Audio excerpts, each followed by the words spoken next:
Hey, everybody, welcome back. It's been a while since I've gotten a chance to do one of these live. I've got a bunch of them planned out, though. You can always go to bizbookpubhub.com to see any of the past archived episodes. But I do hope first you'll stick around for this one because these authors are always so generous with what they share.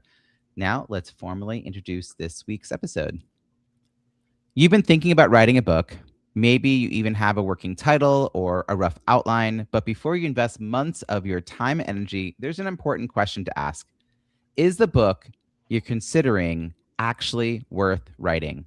For entrepreneurs, a book should be more than a passion project. It should support your business goals, connect you with the right audience, and open doors to opportunities like speaking, consulting, and new clients.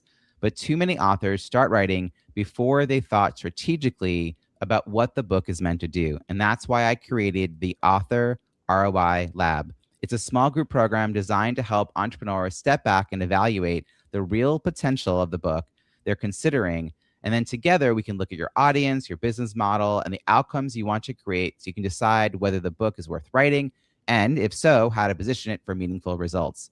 If you're thinking about writing a book and want to make sure it's a smart investment of your time and money, learn about the Author ROI Lab at robbiesamuels.com/lab. And now let's meet this week's author panel. With me today, I have Lisa McDonald, who wrote The Most Common Entrepreneurial Mistakes and How to Avoid Them, a clear, experience-driven playbook that helps entrepreneurs spot costly pitfalls early, strengthen decision-making, and build a more sustainable path to growth.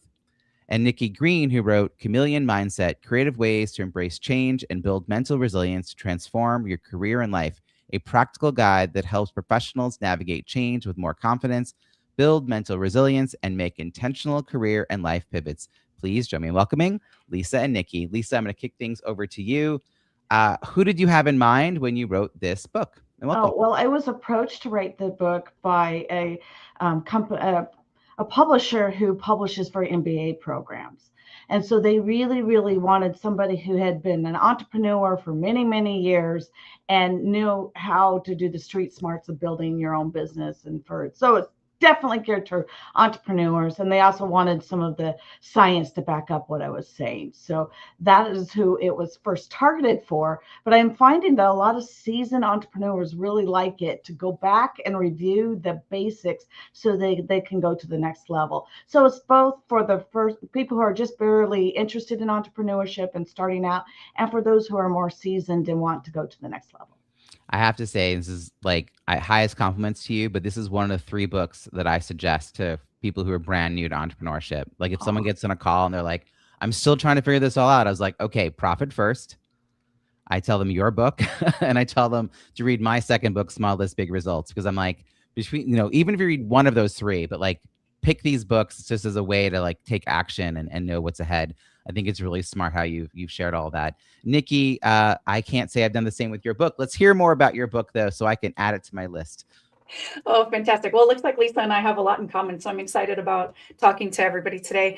So Chameleon Mindset is really based on an ability to help people through transition points. There have been, over the last few years, many transition points. Mine was coming out of the pandemic, where many people quit their jobs and went into entrepreneurship. But I'm finding it's getting a resurgence right now as we're having sort of some economic challenges, and people are looking to maybe start a new career, or maybe they've lost their job through layoffs with AI. And so it's really a great transformational book where you don't just read the book, you actually do exercises as you're going through it. So it's an action taker book. What's really amazing about that is it probably was written in a certain moment, but it turns out it's kind of timeless because change is a constant and disruption seems to be an everyday theme. And, we think we know why it's happening, and then yet another thing happens that we couldn't have foreseen. Like, I think a book like yours is almost like a future-proofing book, meaning like if you have that built-in sense of how to recalibrate, then you aren't thrown off kilter quite as much when life happens. And I mean, gosh, the pandemic, so many of us are still reeling with the after effects of that. And then AI happened in the middle of that. And then economics and like yeah, it's sort of never ending. So Exactly. that's great. And who do you find like, is there a particular demographic within the ones you listed that seem to be the ones who are attracted most to the work that you're doing? Is it people who are laid off? Is it people who are trying to like navigate to a new like business? Like who are the people you're most finding are called to you? Most people have been the ones that have had some kind of big career, that they've done the thing and they felt very fulfilled. And now they're ready for whatever that next chapter might be. And most of them were in usually some sort of caregiving or, maybe teachers, healthcare providers, lots of people like that who maybe got a little burnt out during the pandemic. And now they want to start a new business, something that's their own that they can really use as a legacy for themselves and their family. And so it's been a really interesting pivot of taking people that don't maybe have a deep business background, showcase how businesses really work behind the scenes, and give them that insight that it makes it approachable for anybody who may not have a business background to jump into the creator economy. I love how both your books have that as one of the audiences in mind. Like there's definitely some kinship there. The other thing you both have in common that we learned as you were coming into the green room is you're both people who have, first of all, lots of books, and you kind of move between genres, which is interesting to me. I'd love to hear a little more from Lisa about that, because when I met you, Lisa, before this book was something we were talking about, I already knew you had a slew of books under a pen name. Been watching you do this work for a while. What's that like shifting gears? Like, how do you know when and first of all, I think you're at almost 36 books, so I don't think you know the exact number. I don't know the exact I think number. it's around 35. Yeah. I just had one come out this week, but it's like I don't know. I lose track, just like I lose Yeah, track. that's amazing. Like, first of all, to lose track, I don't know if I'm ever gonna get to the point where I'm like, I don't know. But is there like, how do you think about the next book to write, particularly since you're moving between fiction and nonfiction, and you have obviously a talent for both of these genres? So how do you think about what the next project's going to be? Well, I really think that if there's a season for the book, and that I get really woo woo, but it's kind of like what wants to be created now. And where do I want to go? How is it aligned with my life and where I wanted to do, and where do I want to spend time? Because there's a lot of commitment to writing a book. And so, I want to go where I'm going to find the most joy for where I'm currently at. And for the fiction work under the pen name, is this something that you've gotten enough content out there that you're building a following with it, that it's become its own life separate from the other work that you do? Yeah, it's definitely, I mean, I have my readers, I have my followers, I have, but it's also they want the next book in the series, and I'm like, I'm not so sure I want to write another book in the series. So there's always the debate of, demand versus the personal desires, and trying to find the place where is my sweet spot for the moment. I find this so interesting because my wife is an avid reader, and because of her, like my book count per year has just gotten higher and higher, which has been great because she'll like feed me books, be like, this is the book. Like I call her my book doula. So I get a lot of fiction books, and I find because I'm reading more fiction, I actually read more nonfiction because I'm just in the habit of Right. books. This is like a part of my life. Nikki, also you've moved between like different kinds of collaborative projects with fiction. You've got your own nonfiction. It's like, how do you approach this sort of where to put your energy? Yeah, like Lisa said, it does take focus. It's very hard to jump in between genres at exactly the same time.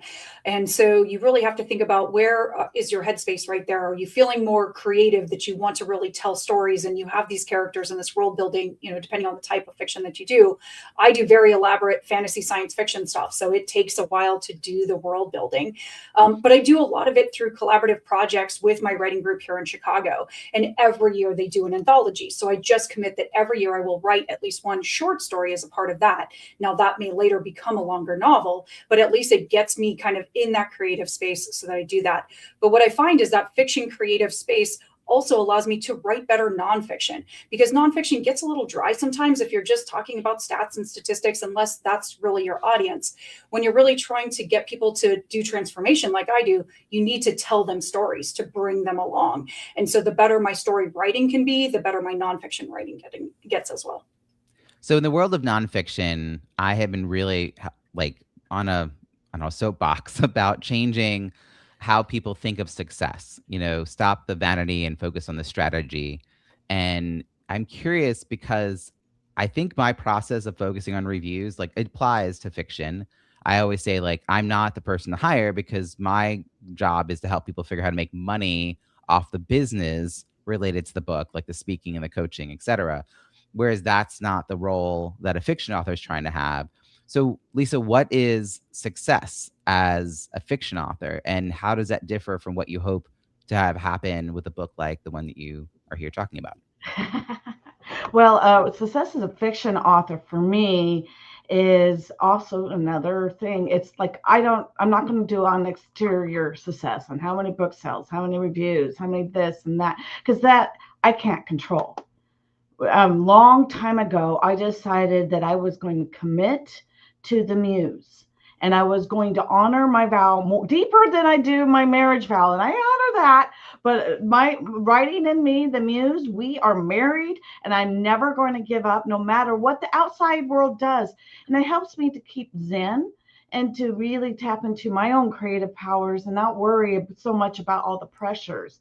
Because, I've gotten to the point where I was pressured to write a book every 2 to 3 months, and the pressure was just too insane. It was just like, it was too much. It wasn't fun anymore, and I was losing my creative juices. And so once I committed to, I am a writer, I'm built with a writer, I'm happy when I'm writing, I'm going to just commit to actually doing the practice and showing up and writing and exploring my creativity and not worry so much about the other. Not that I don't make commitments. I have certain hours every single week we do to marketing and promotion. So I am definitely doing the work, but I care more about how happy am I and if the book is reflecting my best. This really makes sense. And I think it's where people who have a creative streak as a hobby, maybe they create art, create jewelry, write. And then when it becomes like something that they have to do on a schedule, it loses a lot of its joy and it becomes a must do or a should as opposed to a can do and want. And I like that you're drawing that line because, I see authors who are producing 3, 4 books a year on a regular basis, and like they must have no other thing they do. I Well, can't. burnout exists, Oh my and gosh, I can't most even. of them have really supportive partners. I don't. I mean, not that he's not supportive, but he doesn't do the back end. He's not involved in my business. Right. But the ones who are really cranking it typically have somebody else in their pocket, and there's doing it. And not from my friends who are doing really, really well and cranking them out, every last one of them completely burnt out to the Yeah. point that they left. And so it's real. It takes a while to nurture the creative artist back once you hit that burnout, because when it comes to too much pressure about hitting the bestseller list and doing this book signing and doing that, it really takes a toll on the creativity. So when you're doing the nonfiction, because before we got started, I went and looked. You had, and I'll double check this. I have this number: 125 global ratings for the most common entrepreneurial mistakes and how to avoid them. And out of 125 ratings, 122 left a written review. So for a number of reasons, this is phenomenal. Anything over 50 means you really put effort in. Anything over 100 means you really kick butt in doing that. But also the high ratio between reviews and ratings. Like that means you did a reviews focused campaign, not just like, hey, please leave 5 stars, because it's people can do that without buying the book, right? They don't have to write Right. anything. So less meaningful, both for the individuals who are thinking about buying a book and also the algorithm that's putting you on the discover page for like search results. So how did you approach that to get those kinds of results? And how did you realize that reviews were going to be important for that book? Well, I followed your system, Robbie. So I mean, what else do you want me to say? I watched you. I participated in many of your launches, especially when you're first starting out, and we honed it. I was nowhere as ambitious as you because I didn't have the stamina that you have, but I followed the system. And I also asked my entrepreneur friends. I've been in the entrepreneur world for many, many years, and so following that and asking that, it was also really, this is one of those books that kind of broke out for me where people really liked it. And it was a lot easier than some of the other books. Some of the other books have been much harder push, but with this, I think it resonated on a deep level to a lot of people. And so that did help. But getting to the first 50 is always the major sprint. And then you're trying to go, okay, 50 is really important. Amazon then shows that you exist. Once you get to 75, it might do a little start promotion. Once you get to 100, then magic happens. Yeah, it is magic because it's not something you can assume or expect. What year, what month and year did that book come out? You're You're like Having to check. She's like 75 books 2023. ago. 2023. 2023. You're Okay. like, this is like a spot check on what my ages of my kids are. I'm like, I don't know. Okay, so about 3 years ago, what I want to point out is that you also have recent reviews.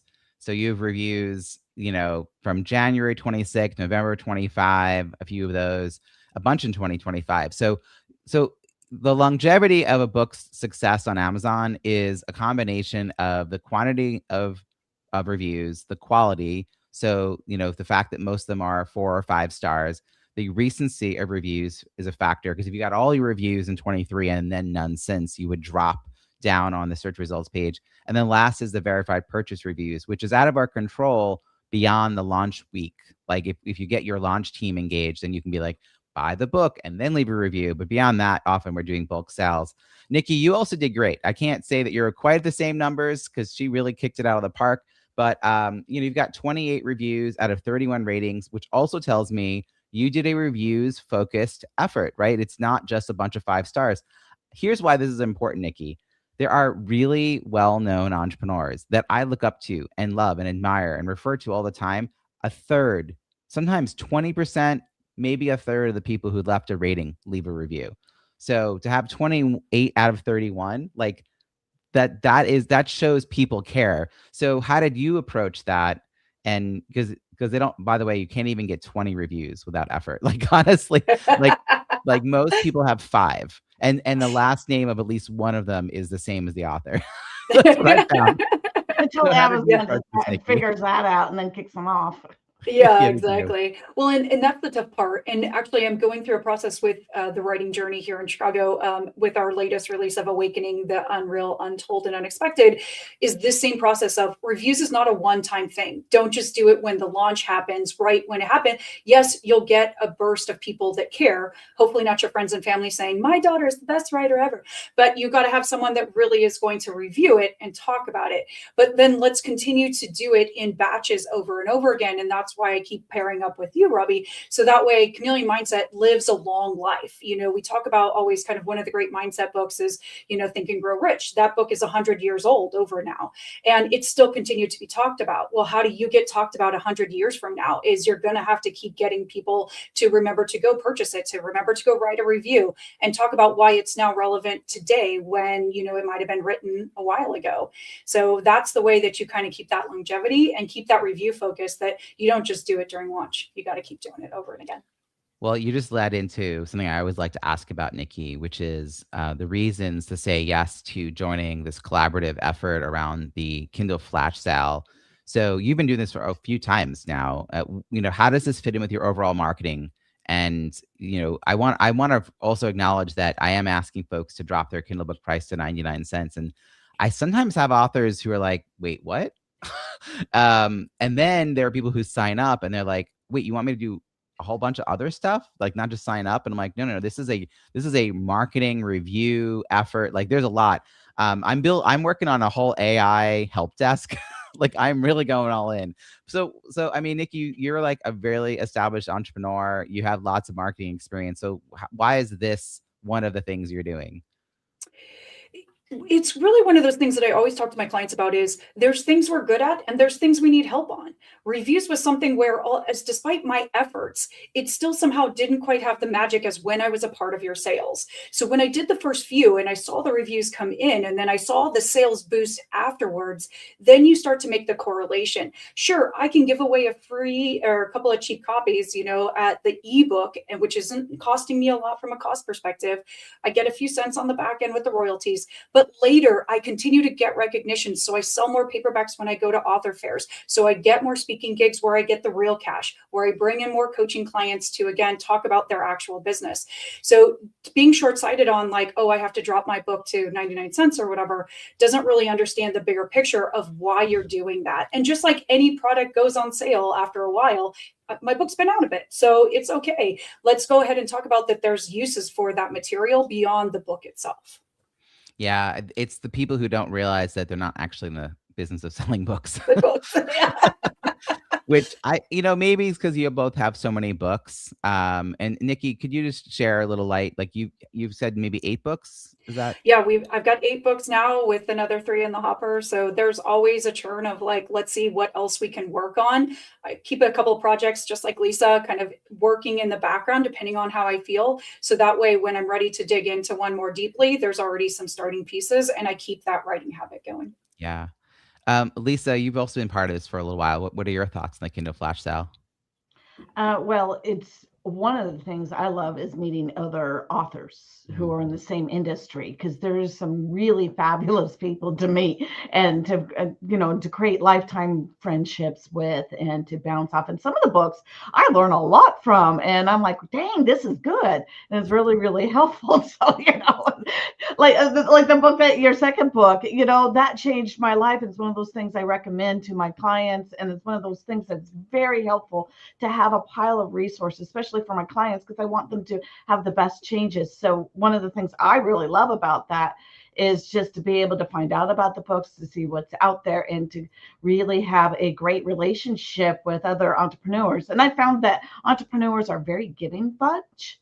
They're not as snooty and, oh, you're my competition. They see the big picture of how it's valuable to know other people in the same industry.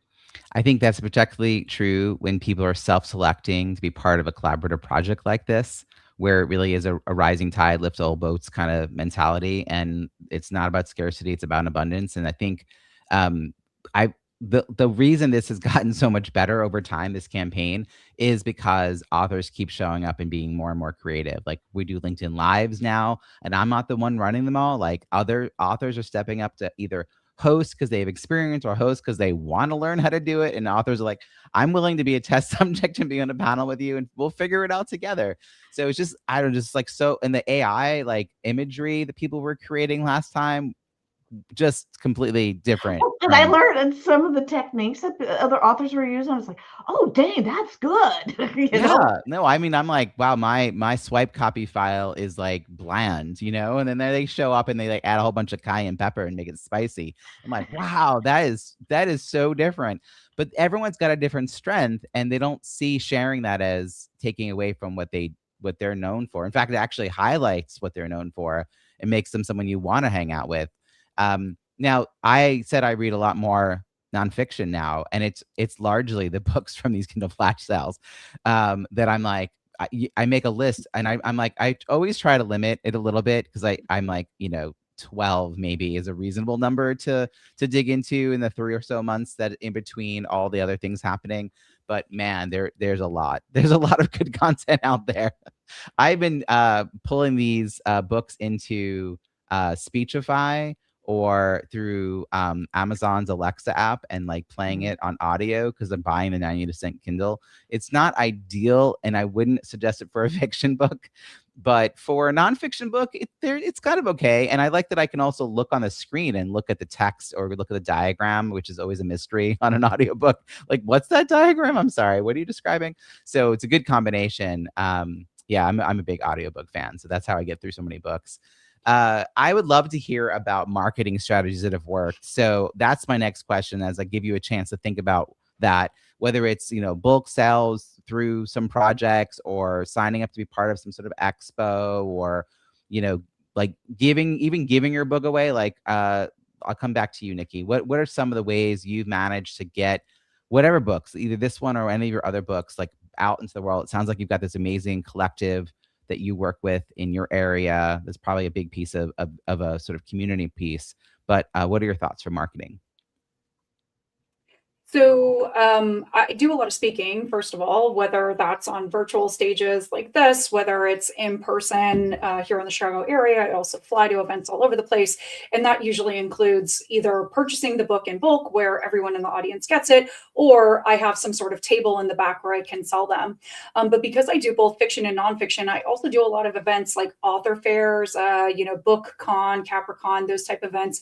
And although the primary focus in those is fiction books, I also still market the nonfiction books as well, because then I can still market my coaching services to many of them, because I can teach people how to be authors as a business. And so we can have a more well-rounded strategy. So it's not one or the other for me all the time. It's always both. How can I leverage both pieces?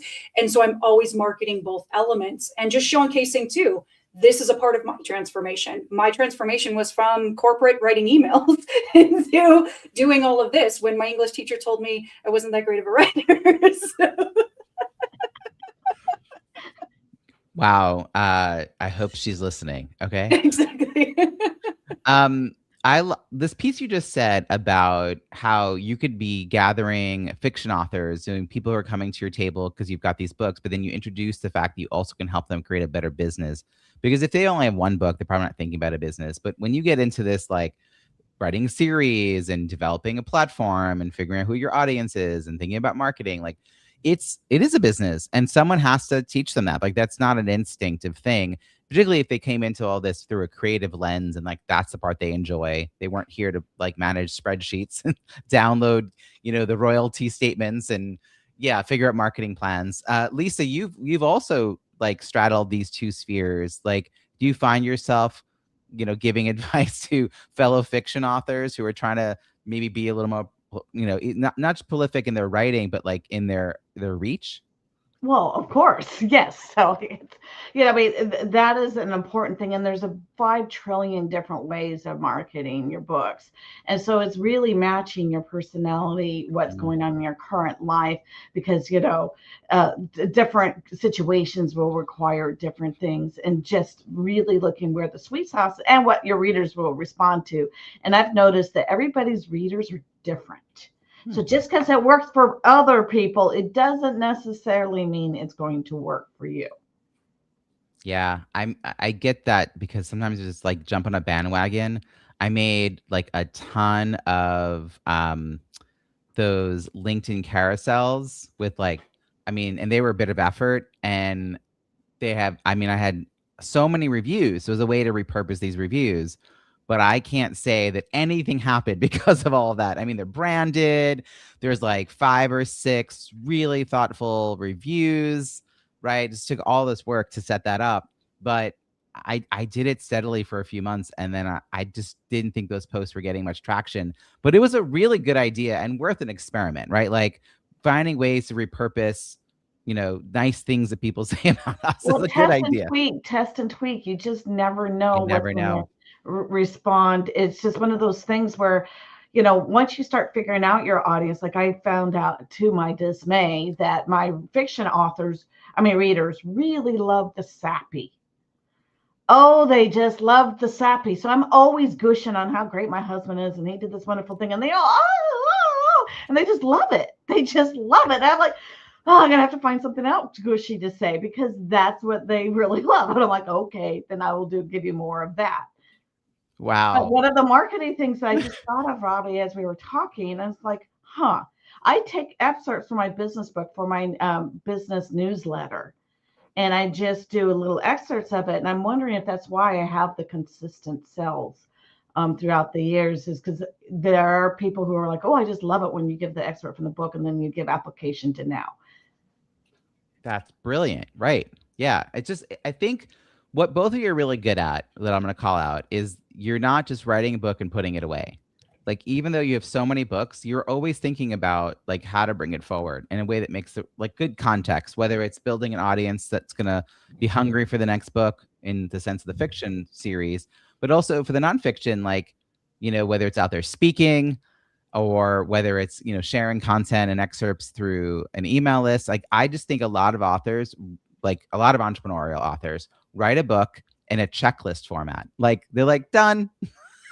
And then, other than mentioning it on LinkedIn, in their like bio, maybe in their intro, like it just isn't part of their everyday like business. And that's such a shame, because these are not easy things to do and to do well. And so at the top of this show, I talked about the Author ROI Lab, which is this new program I've developed, because when people come to me for launching and they can't answer the question, how does the book fit in with your business? And if someone loves your book, how do they find you? And what can they do with you next, free or for money?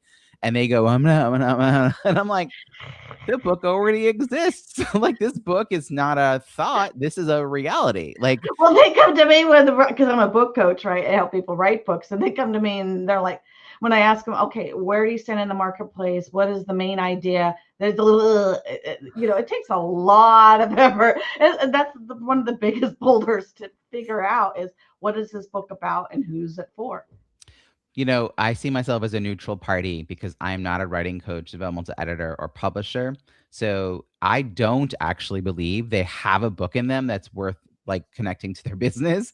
I think it's worth, pressure testing that question. It may be they're thinking Some about of them writing. don't, to be honest. Yeah, a lot They of people don't. don't, and they And have a they passion failed that project. test of when we really push it, or when they get really clear on that. I've seen their businesses explode Oh, before the book comes out, right. because they can talk about it in a way that is unique and stands out in the marketplace. My favorite is when clients get new business before the book comes out because of the launch sequence, because we have matched their message to their audience.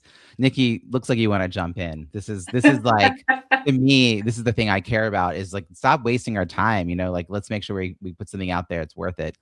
Well, and I think, we kind of talked a little bit about collaboration books at the beginning, and I feel like this is one of the downfalls of many collaboration books, is because there's sort of this almost predatory practice from a lot of the people that run them. And they're like, oh, well, you have a business, you have to have a book, and I'm going to go just oversell you on this magical thing that's supposed to make you famous and all these things. You're one chapter, one sliver in something probably most people don't necessarily care about the topic. It's probably very niche. And then nobody does anything with it. Like, the marketing in most collaboration books is minimal at best. And no one thinks like, oh, I should just take initiative. It's my thing. Go do something with it. Even if the publishing company doesn't have a marketing plan to continue getting that thing to build. And so I think it's really a missed opportunity for many people that, yeah, writing a whole book is a lot, but maybe you have a chapter. And so if you can do that, like, make sure you do have a bigger plan around what you're going to do with it. And if you're paying a lot of money to a collaboration book that's not going to do a lot of that stuff, maybe rethink that spend as well. Yeah, I mean, that's honest. I think that I'm not going to just write off the idea of collaboration projects, but I do think that you have to put them through like a series of questions to filter to see whether it's a good fit. And if like, I've heard from a lot of authors on these panels that it was a way for them to start writing about a topic that would eventually become a full book that they released on their own. And it gave them a little insight into what that felt like. And if they had a good experience, they got editing.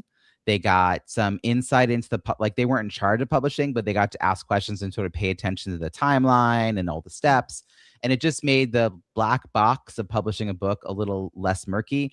But others were like, no, they took my $3,000. No one edited anything. I handed in my chapter. And then they told me I was an international bestselling author. Like, yeah, like, no sales to prove it. No sales to prove it. Maybe hit #1 in Canada and 1 in the US. Like, maybe they sold 35 books. Like, who knows, right? Now, I did have one collaborator project come to me. They had 7 authors, including one who was the organizer of it. It was a very specific topic about women who are, getting over health challenges. And 3 of the women were in companies where they weren't actually building businesses, and 4 did have a business. 2 of them sort of said, yeah, I'm going to do my own review thing, because we were like, everyone gets 7 reviews and you'll hit 50, right? Like that's basically the plan. And 5 of them submitted 21 names each to that one author, who followed the plan that I wrote about in Launch Your Book, An Entrepreneur's Guide to Reviews to Drive Revenue, which is my latest book.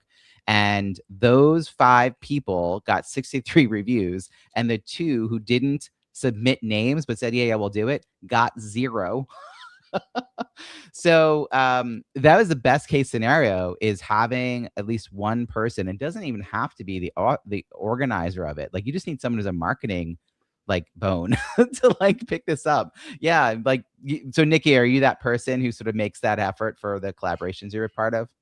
Yeah, absolutely. The first time I was in a collaboration book and I started asking these questions, because I'd already published a couple books. And so I was like, what's going on with all these things? And they're like, oh, the publisher was like, oh, I said, well, forget it. Like I'm putting my money in it. I want something to come of it. So I took one season of my podcast and I interviewed all the other authors, and I, started getting them on other podcasts that I had been on.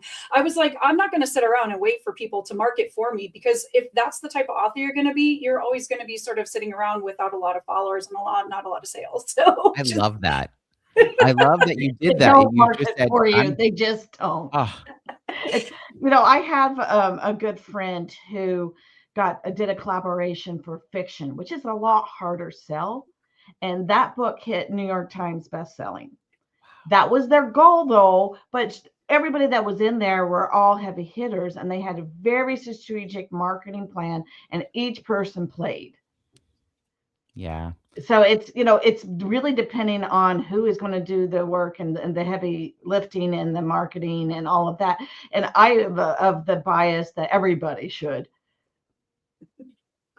Everybody You're going to should. be doing it, then why not play? Yeah. No, it's really like it's like considered almost a shortcut to being called an author, but you don't get any of the residual benefits of being an author by just having a book that's, whether it's a collaborative book with one chapter or a whole book, that you don't do anything with it. I mean, that's the part that it's just like a brick sitting there instead of a brick holding a door open to a conversation between you and like a collaborator that you could be, or a prospect that you could be brought into. Well, basically, you're not changing people's lives if you're not having your Right. wisdom reach out there. And Which so is- why do it if it's Which is just the reason going to do it, right? stay? Yeah. That pipeline piece that I always think about, some authors are more concrete in how they make that clear in their books, and some don't even. Like one author was like, oh, I think my LinkedIn's on my about the author page. But like that was the only contact information in the book. So Lisa, like for this book that we were just talking about, how are you thinking about people finding you from the book, and like do they download content? Do they get on an email list? Like, how do they find you? Okay, which book are you talking? Well, I was talking about fiction or nonfiction? Well, I was talking about the one that we're talking about here, the entrepreneur's most common entrepreneurial mistakes and how to avoid them. Like a nonfiction book where, you're attracting people, who are pretty interested in this kind of content. Right. Either way, fiction or nonfiction, the number one way to really get exposure is doing speaking. I have never seen a better method than that. And so it's one of those things that the longer I get to speak on stage, the more likely am I going to sell that, but the more likely I'm also going to get coaching clients, blah, blah, blah. It's the golden ticket to marketing is really speaking to the right crowd. Right. So if it's a mixed crowd, I'm going to have less results. But if it's my ideal clients, then that's where it's golden, is figuring out where do my ideal clients hang out and how can I go speak and change their lives so that they want to, a lot of them can't afford to just all of a sudden sign up and speak with, work with me. And I'm like, well, do the book and then come and let's talk after, after you start making some revenue, let's go. And that is a great way to do it, is because then I have some of the people that are ready to go and some of the people who are actually doing the work. I love that both your books are actionable. I'm a big fan of creating that kind of nonfiction content. And I also think it positions them to be more educated prospects, more aware of the bigger problem, not just the symptoms they've been dealing with, and more aware of a bigger solution, and maybe realizing they probably shouldn't just DIY this one. They've done what they could, and now they should reach out. And I have found, since writing my latest book about launches, which is a very meta topic, people get on a strategy, one of those free calls, and they've already started doing the work. They've got a list. They like, just like, how do we do this? I literally had someone last week say to me, say less. As we were having a conversation, I was like, oh, okay. Like you're in, like, got it. So that's product market fit, is because they can see themselves doing the work. Nikki, with your book, as people are engaging with it, like, what have you found are the results? Like, how do people then think about reaching out to you or doing the work and then becoming more aware of the next thing they might want from you? Yeah, I mean, everyone usually has sort of the about you, page at the back, and mine has a QR code where you can get all of my social media and all that. But what I decided to do was actually implement QR codes throughout the whole book. And so there's everything from a playlist that goes with every chapter. And so that leads you to a Spotify playlist. And then, of course, that's linked to my podcast and where I guest on other podcasts. There's QR codes that lead you to interactive videos that talk about how you can do a chameleon quiz and find out what color chameleon you are. And so by using interactive elements of it, then you can also find different ways of what people are actually interested in and to keep them engaged in your content beyond the book. And so there's lots of new ways to do that. Technology is always changing, so it's a little tough to do it sometimes in a paperback. But with the ebooks, even if you publish an update, it'll go through to people that existingly have the book. So. I love the multimedia, like it becomes an experience. I have a friend who I helped her realize that she didn't create a book, she created a course that happens to have a book. Like because the amount of bonus stuff and like actionable plans and workbooks and all that stuff was amazing. And I said, this is why you can charge. It's not a $20 book. Like it is a deeply discounted $50 course. Like it happens to have a book, but it's really a course. Like it's just a different way of thinking about it when you pour that much in. But then the people who've gone through her content, they show up on her doorstep ready to spend thousands because they just they trust her. They like what's happening. They like the results they're starting to get. They want more of it. They're like eager. They're coachable. I mean, these are all great green flags for us as coaches. Finding people who follow instructions. Like I have a Google form before I'll meet with someone, partly to see whether people know how to answer the basic questions on a Google form. Like it's amazing to me, the people who are like, NA when like clearly there's an answer. They're just trying Not to yes skip. or no. Yeah. All right. As we wrap up here, I would love to hear from each of you. Lisa, I'll come to you first for this one. Advice you'd give someone who's writing a book specifically to help them grow their business. Something you've already said, something new. What is the advice you would share? To get really, really clear on the outcome they want from the book, the outcome they want for themselves and the outcome they want for the reader. Yeah. And how about you, Nikki? Yeah, writing a book is an emotional journey. So I also, yes, the long-term plan is really important. So you see that finish line. But I also train for marathons. And I also say it's a long year of training before you go do that 26 miles. So know that you're going to have these emotional roller coasters while you're building the book. Know that you need a support group around you that is probably other authors that go through it as well. Because sometimes you're going to feel great about it and you're going to think it's the best thing you've ever done. And other days you're going to want to throw it in the trash and forget you ever started it. So yeah, 100%. Crappy first drafts are a thing. Like you gotta get to at least that point before you can move forward.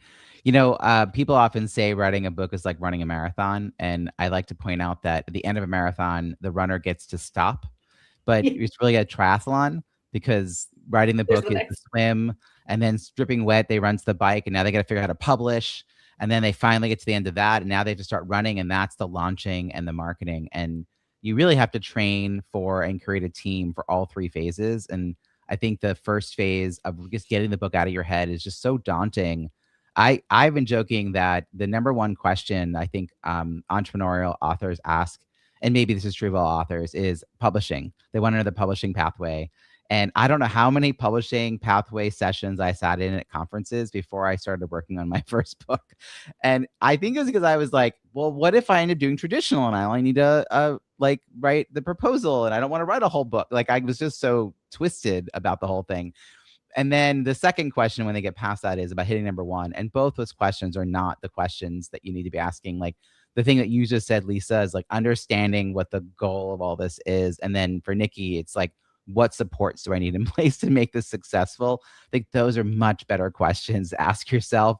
And if you have all that in place, then you'll figure out the right publishing pathway and you will figure out like what comes next and everything else will fall into place. So thank you both so much. Next, I just want to know how people can find you and follow your work. Lisa, what are the best ways to connect with you? If it's writing related, Castle Dreams Writing, and that's where I do book coaching and helping people finish their book. And business, it's Step It Up Enterprises. Fantastic. We'll put all those links in the show notes. I also have your link to your LinkedIn and to the most common entrepreneurial mistakes and how to avoid them. I will put a link to some other books you have on Amazon as well. And Nikki, how about you? How can people find you and follow your work? You can find me at thenikkigreen360.com, and that's where you can follow me on social media, send me a quick email, jump on my calendar, or just watch me dance on TikTok, whatever makes you happy, as we're working on the joy that is becoming an author and a business owner. I love it. I'll put all these links in the show notes at bizbookpubhub.com. We will find all the past archived episodes, show notes. You'll see a curated directory of experts who help entrepreneurs through every part of their journey: writing, editing, publishing, launching, and marketing, free virtual networking events, a blog, Kindle flash sales that we've mentioned here, and just lots more. It's really great, amazing ecosystem for entrepreneurial authors. I'm so excited to share that with you. So go over to bizbookpubhub.com. And panel, thank you again so much for your time.